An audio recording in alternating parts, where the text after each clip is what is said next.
दोस्तों, मनुष्य का मन इच्छाओं और वासनाओं का केंद्र है। यही मन उसे प्रगति की ओर भी ले जा सकता है और यही मन उसे पतन की अनंत गहराइयों में भी धकेल सकता है।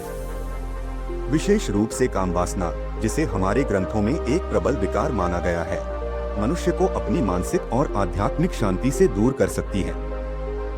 यह वह भावना है जो अगर अनियंत्रित हो जाए तो मनुष्य को अपने नैतिक मूल्यों और जीवन के सही उद्देश्य से भटका सकती है। लेकिन यह भी सत्य है कि इसी मन को साध कर मनुष्य आत्मसंतोष और शुद्धता के पथ पर अग्रसर हो सकता है। हमारे धर्म ग्रंथों में भी काम वासना से मुक्ति के उपायों का विशेष उल्लेख मिलता है। उन्होंने इसे मानवीय दुखों का एक प्रमुख कारण बताया है और इसका समाधान आत्मनिरीक्षण, ध्यान और अनुशासन के माध्यम से सुझाया है। उनके अनुसार काम वासना केवल बाहरी आकर्षण की ओर नहीं, बल्कि आंतरिक दुर्बलताओं की ओर भी इंगित करती है। इसे नियंत्रित करने का अर्थ है अपने भीतर के विकारों से मुक्ति पाना। इस कहानी में हम एक ऐसे व्यक्ति की जीवन यात्रा का अनुसरण करेंगे जो काम वासना के जाल में फंसकर अपनी शांति और खुशी खो चुका था। उसके जीवन में एक ऐसा मोड़ आता है जब वह आत्म साक्षात्कार की ओर अग्रसर होता है और एक गुरु के मार्गदर्शन से काम वासना पर विजय प्राप्त करता है। यह कहानी केवल एक व्यक्ति की संघर्ष यात्रा नहीं है, बल्कि उन सभी के लिए प्रेरणा का स्रोत है जो आत्मनियंत्रण और शुद्धता की ओर बढ़ना चाहते हैं। तो आइए इस प्रेरक कहानी के माध्यम से एक ऐसी यात्रा पर निकलते हैं जो न केवल आत्मनियंत्रण सिखाएगी, बल्कि जीवन को एक नई दिशा भी देगी। यह कहानी एक ऐसे युवक की है जो काम वासना के चंगुल में फंसकर अपने जीवन की सुख शांति खो चुका था, लेकिन 7 स्त्रियों के रहस्य और गहन ज्ञान ने उसे नई दिशा दिखाई और उसे इस भ्रमजाल से मुक्त किया। यह कहानी न केवल प्रेरणादायक है, बल्कि हर श्रोता को आत्ममंथन करने पर मजबूर करेगी। दोस्तों, यह कहानी 24 वर्षीय लड़के राजीव की है, जो बाहर से देखने पर सब कुछ ठीक लग रहा था, लेकिन अंदर से वह अशांत और व्यथित था। उसका मन हर समय काम वासना और भौतिक सुखों की ओर आकर्षित होता रहता था। उसकी यह आदत उसे अपने रिश्तों और आत्मसम्मान से दूर ले जा रही थी। हर रात वह अपने अकेलेपन को दूर करने के लिए मोबाइल में काम वासना से भरी वीडियो देखता। धीरे धीरे यह सब देखने की उसको लत लग गई। वह तनावग्रस्त रहने लगा और उसका शरीर भी कमजोर हो गया। राजीव को अब यह समझ नहीं आ रहा था कि वह इस दलदल से कैसे बाहर निकले। एक दिन घर से उसकी माँ का फोन आता है और अपनी माँ को इस समस्या के बारे में बताता है। उसकी माँ कहती है, बेटा, जीवन में सच्चा सुख केवल आत्मिक शांति में है, इन वासनाओं में नहीं। जब तक तुम मन को संयमित करना नहीं सीखोगे, तब तक तुम खुश नहीं रह सकते। मैं चाहती हूँ कि तुम हमारे गुरुजी के पास जाओ, वे तुम्हें सही राह दिखाएंगे। राजीव ने इसे काम वासना से निकलने का एक संकेत माना और तुरंत गुरुजी के आश्रम जाने का निर्णय लिया। राजीव के आश्रम में पहुंचते ही गुरुजी ने राजीव को एक शांत वातावरण में बैठाया और पूछा, बेटा, तुम्हारी सबसे बड़ी समस्या क्या है? राजीव ने झिझकते हुए कहा, गुरुजी, मेरा मन काम वासना से भरा रहता है। हर वक्त महिलाओं के अश्लील विचार आते हैं। मेरा मन हर महिला से संभोग करने को करता है। मैं इन सब से छुटकारा पाना चाहता हूँ। मेरे कई बार कोशिश करने के बाद भी नहीं छोड़ पा रहा हूँ। गुरुजी मुस्कुराए और बोले, मैं तुम्हें 7 स्त्रियों से मिलाता हूँ और वे तुम्हें अपने अपने रहस्य बताएंगी। इन रहस्यों को समझकर ही तुम काम वासना से मुक्ति पा सकोगे।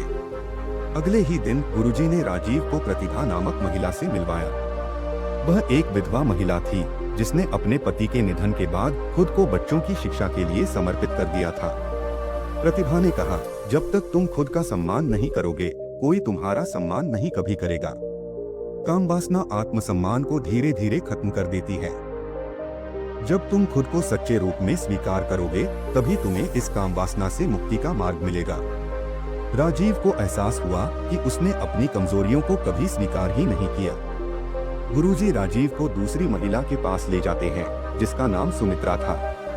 सुमित्रा एक 40 वर्षीय शिक्षिका थी। उसने राजीव से कहा, धैर्य के बिना कोई भी व्यक्ति जीवन में सच्ची सफलता नहीं पा सकता। काम वासना तत्काल सुख दे सकती है, लेकिन लंबे समय के लिए दुख का कारण बनती है। इसलिए हमें जीवन में धैर्य रखना चाहिए। सुमित्रा की बातों ने राजीव को यह सोचने पर मजबूर कर दिया कि वह अब आगे से मन में उठ रही वासनाओं को धैर्यपूर्वक सहेगा। गुरुजी राजीव को तीसरी महिला मीरा के पास ले जाते हैं, जो एक साधारण गृहिणी थी जिसने अपना जीवन समाज सेवा में समर्पित कर दिया था। उसने कहा, जब तुम दूसरों की मदद करने का बीड़ा उठाते हो तो कामवासना जैसे क्षुद्र विचार तुम्हारे मन में स्थान नहीं बना सकते। सेवा से बड़ा कोई धर्म नहीं। यह सब सुनने के बाद राजीव को एक नई ऊर्जा मिली और राजीव ने तय किया कि वह सप्ताह में एक दिन गरीबों की मदद अवश्य करेगा। गुरुजी राजीव को चौथी महिला के पास ले जाते हैं, जो एक योग शिक्षिका थी। उसने राजीव को कहा, हमारे मन की शक्ति अनंत है। जब तुम आत्मनियंत्रण पालोगे तो काम वासना या कोई भी नकारात्मक विचार तुम्हें डिगा नहीं सकता है। ध्यान और योग इसका सबसे बड़ा साधन है। अगले ही दिन से राजीव ने प्रतिदिन ध्यान करना शुरू कर दिया। अगले ही दिन गुरुजी राजीव को पांचवी महिला से मिलवाते हैं, जिसका नाम सरला था। सरला ने राजीव को समझाया, सच्चा प्रेम कामवासना से बहुत ऊपर है। कामवासना केवल शरीर तक सीमित है, लेकिन प्रेम आत्मा को छूता है। जब तुम किसी से निस्वार्थ प्रेम करते हो तो कामवासना अपने आप ही गायब हो जाती है। राजीव ने महसूस किया कि उसने प्रेम को कभी समझा ही नहीं। उसने तो हर स्त्री को कामवासना के भाव से देखा है। गुरुजी राजीव को छठवीं महिला से मिलवाते हैं, जिसका नाम अंजलि था। अंजलि ने कहा, जब तक तुम अपने अतीत को माफ नहीं करोगे तब तक तुम्हारा मन अशांत रहेगा, कभी शांत नहीं होगा। इसलिए क्षमा सबसे बड़ा गुण है जो आत्मा को हल्का करता है। राजीव ने अपने अतीत की गलतियों को माफ करने का फैसला किया, जिसे उसने अब तक अपने दिमाग में संभाल रखा था। सातवें दिन गुरुजी राजीव को कमला नामक महिला से मिलवाते हैं। कमला ने राजीव से कहा, साधना का अर्थ है अपने जीवन को एक लक्ष्य के प्रति समर्पित करना। जब तुम अपने उद्देश्य को पहचान लोगे तो बाकी सब चीजें महत्वहीन लगने लगेंगी और कामवासना का तो हमारे जीवन में कोई स्थान ही नहीं रहता है। शाम होते ही राजीव गुरुजी के साथ आश्रम आ जाता है। गुरुजी ने राजीव से प्रश्न पूछा, क्या तुम्हें अभी भी कामवासना सता रही है? राजीव कहता है, नहीं गुरुजी, अब मेरा मन यह सब बातें सुनकर वैराग्य धारण करने को कर रहा है।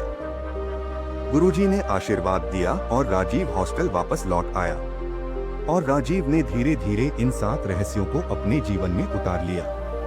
धीरे धीरे उसका मन शांत और संतुलित होने लगा। उसने महसूस किया कि कामवासना केवल एक भ्रम है जो हमें माया में फंसाकर हमें अपने धर्म से भ्रष्ट कर देती है और हमारे आत्मतत्व को कमजोर करती है। दोस्तों, यह कहानी हमें सिखाती है कि आत्मसम्मान, धैर्य, सेवा, आत्मनियंत्रण, प्रेम, क्षमा और साधना के माध्यम से हम अपने जीवन की हर कठिनाई को पार कर सकते हैं। अंततः सच्ची मुक्ति हमारे भीतर है। वीडियो अच्छी लगी हो तो वीडियो को लाइक करें और ऐसी ही वीडियो देखने के लिए चैनल को सब्सक्राइब जरूर करें। धन्यवाद दोस्तों।